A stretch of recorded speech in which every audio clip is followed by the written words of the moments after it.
ইউসুফ আলাইহিস সালাম বলছেন, এবার সবাই শুনেন, ছেলেরাও শোনো বাপ। ইউসুফ তার 10 ভাইকে বললেন, বন্ধু ভাই আমার শুনে নাও, কিয়ামত দিবসের জন্য একটাই মূলনীতি, ইন্নাহু মাইয়াত্তাকি ওয়া ইয়াসবির ফাইন্নাল্লাহা লা ইউদিউ আজরাল মুহসিনিন। বললেন ভাই শুনে নাও, নিশ্চয়ই যারা আল্লাহকে ভয় করে গুনাহ ছেড়ে দেয়, কি ছেড়ে দেয়, এবং যারা সর্বাবস্থায় আল্লাহর ফয়সালার উপরে সবর করে, ধৈর্য ধরে, এমন নেককার ব্যক্তির জীবনের একটা নিঃশ্বাসও আল্লাহ তাআলা বিফলে যেতে দেন না। তাকওয়া, গুনাহমুক্ত জীবন, গুনাহমুক্ত জীবন আর সবর। ইউসুফ আলাইহিস সালাম বলেন, ইন্নাহু মাইয়াত্তাকি ওয়া ইয়াসবির, যে গুনাহ থেকে মুক্ত থাকে আর আল্লাহর ফয়সালার উপরে সবর করে, ধৈর্য ধরে, আল্লাহ তাআলা এমন নেককারের জীবনের একটি সেকেন্ড নষ্ট হতে দেয় না। আল্লাহ তখন তাকে গুনাহ থেকে বেঁচে থাকলে এবং আল্লাহর ফয়সালায় আমারে কখনো আল্লাহ খুব খাওয়াইছে, আলহামদুলিল্লাহ, এই বেলা খানা মেলে নাই, আলহামদুলিল্লাহ, আজকে কামাই হয়েছে 10,000, আলহামদুলিল্লাহ, আজকে কামাই হয় নাই 10 টাকাও, আলহামদুলিল্লাহ। হর হালাতে আল্লাহর উপরে সবর করে, ধৈর্য ধরে আর গুনাহ থেকে বিরত থাকে, আল্লাহ বলেন আমি তার কোনো কিছুই বিফলে দেই না। আমার এমন বান্দা, প্রিয় বান্দা, সে হাসলেও নেকি, কাঁদলেও নেকি, হাঁটলেও নেকি, বসলেও নেকি, উঠলেও নেকি, দাঁড়াইলেও নেকি, ঘুমাইলেও নেকি। ইন্নাল্লাহা লা ইউদিউ আজরাল মুহসিনিন ইন্না কাযালিকা নাজজিল মুহসিনিন। আল্লাহ তাআলা বলেন, নেককার বান্দাকে আমি এভাবেই জান্নাতের শ্রেষ্ঠতম বিনিময় দেব। আল্লাহ আমাদেরকে বুঝ দান করেন, বুঝ দান করেন।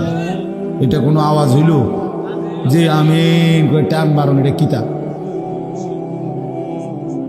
আচ্ছা যাক, চলেন বাবা। তাইলে আমি ছেলেদেরকে বুঝাইতে চেষ্টা করলাম, বাবাদেরকে, পর্দার আড়ালের মাদেরকে, অর্থ হলো এই গুনাহ থেকে মুক্ত, এটাই জীবন। আল্লাহর নাফরমানি থেকে বেঁচে থাকা, এটাই মানুষ, এটাই মূলত কি মানুষ, এটাই মানুষ, এটাই মানুষ। এজন্য যার যে জীবনে নামাজ নাই, যার জীবনে আল্লাহর হুকুমের পাবন্দি নাই, আল্লাহকে যার ভয় করে না, যে আল্লাহর কথা যার মনে পড়ে না, তো তার জিন্দেগির আর কোনো অর্থ থাকে না। আমি 3টা আয়াত পড়ছি সূরা মুলক, কোরআনুল কারীমের 29 নম্বর পারা, 67 নম্বর সূরা মুলকের। এবার এই 3টা আয়াতের তর্জমা শুনেন, তাইলেই কথা শেষ। আল্লাহ তাআলা বলেন, ইন্নাল্লাযীনা ইয়াখশাউনা রাব্বাহুম বিল গায়ব, নিশ্চয়ই যারা আল্লাহকে ভয় করে, বিল গায়বে, না দেখে। কিভাবে ভয় করে? এখানে 2 অর্থ। এক, আল্লাহকে ভয় করে, আর আল্লাহর বলা অদৃশ্য যেই বিষয়গুলো, সেগুলোকে ভয় করে। অর্থাৎ আল্লাহ তাআলা কোরআন এবং সুন্নায়, আল্লাহ এবং রাসূল কবরের কথা বলছে, হাসরের ময়দানের কথা বলছে, আমলনামা আমাদের হাতে দিবে এটা বলছে, মিজানের পাল্লায় ওজন হবে এটা বলছে, ফুলসিরাত পার হইতে হবে এটা বলছে, কবরে আযাব হয় এটা বলছে, জান্নাত দিবে অথবা জাহান্নাম দিবে এটা বলছে। এর কোনোটাই আমরা দেখি নাই, ঠিকই না বলে? আমরা কবরের আযাব তাও দেখি নাই, আমরা হাসরের মাঠ তাও দেখি নাই, আমরা ফুলসিরাতও দেখি নাই, জান্নাত জাহান্নামও কি করি নাই। কিন্তু আল্লাহকে বিশ্বাস করি বলে, আল্লাহকে ভয় করি বলে এগুলোও মানি, এগুলো আমরা কি করি, মানি, এগুলোও মানি। কবর, হাসর, ঠিক আছে ভাই, এটা তাকানো দরকার। তো কবর, হাসর, মিজান, ফুলসিরাত, জান্নাত, জাহান্নাম, এগুলোকে যে ভয় করে সেই আল্লাহকে ভয় করে। আর আল্লাহকে যে ভয় করে, খোদার কসম, এটার অর্থ একটাই, সে গুনাহ থেকে বিরত থাকে। গুনাহ থেকে যে বিরত থাকে সেই আল্লাহকে ভয় করে। এজন্য আল্লাহকে ভয় করে এ কথার মানে কি? গুনাহ থেকে বিরত থাকে। গুনার থেকে বিরত থাকে, এ কথার ফলাফল কি? আল্লাহকে ভয় করে। এই কাগজের এই পিঠ ও পিঠ, কাগজের এই পিঠ তো এই পিঠ, এই পিঠ তো এই পিঠ, এটা আলাদা করা যায় না। মানে ধরেন এই পৃষ্ঠাটার মধ্যে তো কোনো লেখা নাই, আছে তো এটা হালাই দেন, এটা তো কাম নাই। কাম হলে আমার এই পৃষ্ঠাটা আনা, এটার মধ্যে লেখা আছে, এটা কেমনে ফেলাইবেন? বুঝেন নাই? এই লেখা টিকায় রাখতে হইলে কি করতে হইব? এটা নাহলে আলাদা করবো কি দিয়া? ওটা তো দুই পার্টও আলাদা। ঠিক এরকম আল্লাহকে ভয় করে তো গুনার থেকে বিরত থাকে, গুনার থেকে বিরত থাকে তো আল্লাহকে ভয়। তো এই পিঠে যদি লেখেন আল্লাহর ভয়, তো ওই পিঠে পাইবেন গুনাহ থেকে বিরত থাকে। এতে পিঠে যদি দেখেন গুনাহ থেকে বিরত থাকে, তো ওই পিঠ উল্টাইলে দেখবেন আল্লাহকে ভয়, আল্লাহকে ভয় করে। আপনজন যদি নিজের সন্তান, নিজের ভাই নষ্ট করে দেয়, তার চাইতে বড় অপরাধ আর কি বলে? এর চাইতে বড় জুলুম আর কি হইতে পারে? এতটা ছোট বাচ্চা, এই বাচ্চা তার হাতে এই বড় মোবাইলটা তুলে দেওয়ার এতটুকু আকল, দিমাগ, এতটুকু বিবেক যদি না থাকে, তো আমাদের সমাজ টিকবে কিভাবে বলে? ছোট ছোট বাচ্চা যদি সবাই যদি দিন রাত এই গুনার মধ্যেই লিপ্ত থাকে, তো আমাদের আগামী প্রজন্ম, আগামী জেনারেশন আলোকিত মানুষ হবে কিভাবে? চরিত্রবান হবে কিভাবে? 3 বছরের বাচ্চাও যদি মোবাইল ছাড়া না ঘুমায়, ভাত খাইতে না চায়, তা আমাদের ভবিষ্যৎ কি? আগামী সম্ভাবনাটা কি আমার বলে? এই জন্য আসলে এটা জুলুম। কমপক্ষে অপ্রাপ্তবয়স্ক বাচ্চার হাতে যেই বাপ, ভাই, আত্মীয় স্বজন এই বড় মোবাইল তুলে দেয়, আপনি তার উপরে জুলুম করলেন, নিজে অনেক বড় ক্ষতি করলেন। রাসূলুল্লাহ সাল্লাল্লাহু আলাইহি ওয়াসাল্লাম বলছেন, কুল্লু মাউলুদিন ইউলাদু আলাল ফিতরা, প্রতিটি মানব সন্তান ইসলাম মানার, আল্লাহকে মানার পুরা যোগ্যতা নিয়ে এই পৃথিবীতে ভূমিষ্ঠ হয়। ফাআবাওয়াহু ইউহাব্বিদানিহি আও ইউনাসসিরানিহি আও ইউমাজ্জিসানিহি, অতঃপর মা বাবা, এখানে ব্যাখ্যার মধ্যে আছে অভিভাবক, মা বাবা সহ অভিভাবক ওই সন্তানটিকে, ওই মানব ভূমিষ্ঠ বাচ্চাটিকে ধীরে ধীরে ইহুদি বানিয়ে দেয়, অথবা খ্রিস্টান বানিয়ে দেয়, অথবা অগ্নি পূজক বানিয়ে দেয়। তাহলে অভিভাবক নষ্ট করে দেয়। আল্লাহ নবী সাল্লাল্লাহু আলাইহি সাল্লাম বলছেন, আর রাজুলু আলা দীন খলিলিহি, মানুষ যাকে সঙ্গী বানায় তার দ্বারা মানুষ প্রভাবিত হয়। যে যার সাথে উঠা বসা করে, চলাফেরা করে, কিছু সময়ের ব্যবধানে তার প্রভাব তার মধ্যে আসে। তাই জন্য এটাই যদি আপন হয় মোবাইলটা, তো তার মধ্যে খামখেয়ালি, খাহেসাত, নফসের পূজা, মনের চাহিদার যথেচ্ছ অনুসরণ, এটাই তার মধ্যে আসবে। একটা পর্যায়ে বাচ্চা এখনই সমস্ত ছেলে পেলে মা বাবা, পরিবার, ধর্ম, আখেরাত কিছুর সাথে কোনো বন্ধন নেই। অধিকাংশ সন্তানের জীবনটা শুধুই মোবাইল কেন্দ্রিক, বন্ধুবান্ধবদের আড্ডা আর এই মোবাইল দেখা, এই এক জীবনের উপরে 12, 14, 16, 18 ঘন্টা হায়াতের শেষ। তো এই ছেলেটা বুঝতেও চাচ্ছে না যে অধীর ভবিষ্যতে তার কি হবে। এই সময়গুলো, এই হায়াতের এই লম্বা টাইম আর তো ফিরবে না। কোনো ঘন্টা, কোনো মিনিট, কোনো সেকেন্ড পৃথিবীতে আর নতুন করে দ্বিতীয়বার আসে না। নতুনটা তো নতুন সময়, এইটা তো আর আসে না। মনে করেন 23শে নভেম্বর 2024, এটা আর কোনোদিন হবে না। আগামী বছর 23শে নভেম্বর হবে, তো সেটা তো 2025 সাল। শনিবার আর এই শনিবার আর হবে না, আগামী শনিবার আসবে, কিন্তু সেটা তো 23 তারিখ না, সেটা তো হবে 30 তারিখ। তাইলে প্রতি ঘন্টা মিনিট সেকেন্ড একবারই আসে।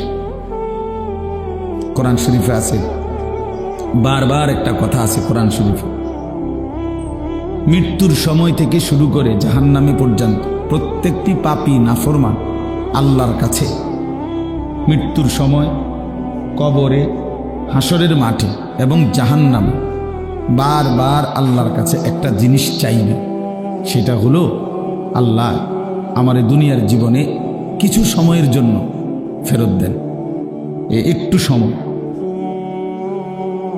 কোরআন শরীফের বহু আয়াত আছে, হাত্তা ইযা জাআ আহাদাহুমুল মাউতু ক্বালা রাব্বিরজিউন। আল্লাহ তাআলা বলেন, যখন নাফরমানের মৃত্যুর সময় হয়, মালাকুল মউত আজরাইল দেখে, তখন সে বলে আল্লাহ কিছু সময়ের জন্য দুনিয়ায় থাকতে দেন। কোরআন শরীফে আছে, ওয়া আনযিরিন নাসা ইয়াওমা ইয়াতিহিমুল আযাবু ইয়াওমাল কিয়ামা ফায়াকুলুল লাযীনা যালামু রব্বানা আখিরনা ইলা আজালিন করিব। আল্লাহ তাআলা বলেন, হে নবী, আপনি লোকদেরকে কিয়ামত দিবসের হাসরের ময়দানের আযাবের কথা ভয় দেখান, কেননা সেদিন সমস্ত জালেম নাফরমান পাপী আল্লাহকে বলবে, আল্লাহ ইলা আজালিন করিব, অল্প একটু সময়ের জন্য আমাকে দুনিয়ায় ফেরত যেতে দেন, এই যে সময় চাই।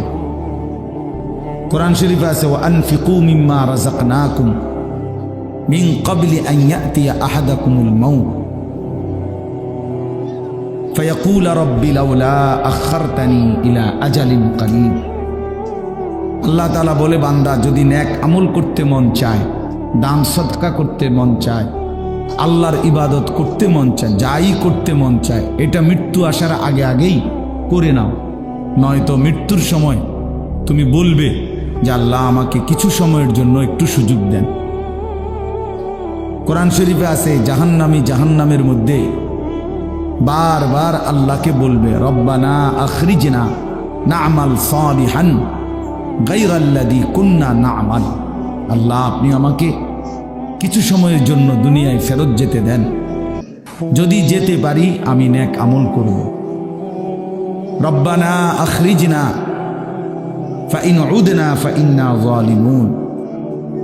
জাহান্নামী বলবে, আল্লাহ আমারে কিছু সময়ের জন্য জাহান্নাম থেকে বের করেন, এবার যদি ফিরে গিয়ে আবারও অন্যায় করি, পাপ করি, তাহলে আমি বড় বেশি জালেম, এরপরে আপনি আমারে তার চাইতে কঠিন শাস্তি দিয়ে, কিন্তু এবার একটু সুযোগ দেন আরেকবার।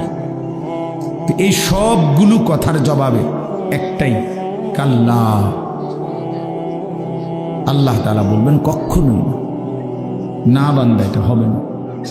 ওয়ালান ইউআখির আল্লাহ তাআলা কাউকে আর কখনোই এক জাররা বিন্দু সময় দিবেন না। আওয়ালাম নুআম্মিরকুম, কোরআন শরীফে আছে, আল্লাহ তাআলা বলবেন, বান্দা আমি কি তোমাকে সময় দেই নাই? আমি কি হায়াত দেইনি? দিয়েছিল। আমি যথোপযুক্ত টাইম দিছি। প্রতি ওয়াক্ত নামাজের টাইম যেতটুকু, নামাজের রাকাত আদায় করতে এটুকু সময়ের দরকার ছিল না, আমি বেশিই দিছি। মনে করেন জোহরের নামাজ 1টা বাজে আজান হয়েছে, 3:45 বাজে আসরের আজান, প্রায় 3.25 ঘন্টা পরে আসরের আজান, তো 12 রাকাত বা 10 রাকাত নামাজ পড়তে 3.25 ঘন্টা লাগে? কথা বলেন না? ফজরের 4 রাকাত নামাজ পড়তে কি 1 ঘন্টার মতো টাইম লাগে? আল্লাহ তাআলা তো সময় দিছেন বেশি, রাকাত তো কম, টাইম তো কম। আসর থেকে মাগরিব প্রায় 1.25 ঘন্টা, 1.5 ঘন্টা। দেখছেন কি আওয়াজ করি কি? তো এই টাইমটা 4 রাকাত আসরের নামাজ পড়তে কি এতটা টাইম দরকার ছিল? ছিল। এই জন্য বললাম, আমার ভাই ছেলেরা, তোমরা যারা মোবাইল হাতে, এটা নামায় ফেলো, সবাই মোবাইল নামাইয়া এমনি শুনো, ভালো হবে, ভালো হবে। কোনো কিছু কাজ করে না আমাদের সন্তানদের মাথায়, বললে হাসে, প্রতিবন্ধীর মতো। মানসিক রোগী যারা, যাদের তারসিরা, এগুলা নিজে নিজে হাসে। এটা কিছুটা প্রতিবন্ধিতার লক্ষ্য। আমাদের অধিকাংশ সন্তান এখন চিন্তাগতভাবে বুদ্ধিগতভাবে প্রতিবন্ধী। কিছু বললে গুনাহ ছেড়ে দেওয়ার কথা, পাপের, যে এতটা মিথ্যা কথা বলো কেন, কোনো নামাজ পড়ো না কেন, তোমার সারাদিন আড্ডা দাও, হে হাসে। তাহলে বোঝা গেল আসলে তার ব্রেনে কোনো স্বাভাবিক কাজ করে না। মানুষকে লজ্জা দিলে, মানুষকে কিছু বললে তার তো উচিত মাথা নোয়ায় ফেলা, বুঝতে শিখা। এই জন্য বাপ এটা গুরুত্বপূর্ণ বিষয় যে অনেকটাই সন্তান প্রতিবন্ধিতার শিকার। দুশ্মন এই পরিমাণ গুনাহ নাফরমানি আর ফালতু কাজে আমাদের সন্তানদেরকে কাজে লাগাইছে, বেচারার মাথায় আর কিছুই ধরে না, কোনো কিছুই আর কাজ করে না। মা একটা আদেশ কাজ করতে বললে হে পারবে না, এক কথায় উত্তর দিয়ে দিচ্ছে।